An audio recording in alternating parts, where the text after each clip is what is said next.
আসসালামু আলাইকুম গাইজ, আমি সাবরিনাস ডেলি ব্লগ চ্যানেলে আপনাদের সকলকে স্বাগত জানাই। আমি হাবিবা।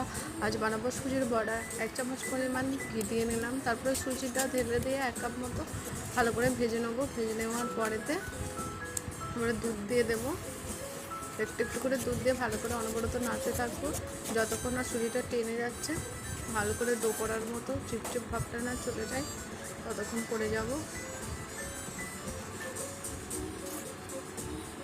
দেখতে পাচ্ছেন আমার সুজিটা ভালো করে টেনে নিয়েছে, ডো করানো যাবে। এবারে আমি এবারে আস্তে আস্তে একটুখানি নেড়ে নিয়ে নামিয়ে নেব। নামিয়ে নিয়ে এতে তিন চামচ পরিমাণ গুঁড়ো দুধ নিয়ে এবারে ভালো করে ছেনে নেব। একটু একটু করে ছোটো ছোটো করে সুজির বড়ার মতো শেপ দিয়ে নিলাম। আপনারা চাইলে গোল গোল শেপও দিতে পারবেন। শেপটা দিয়ে ভালো করে ভেজে নিয়ে চাশনিতে দিয়ে দেবো।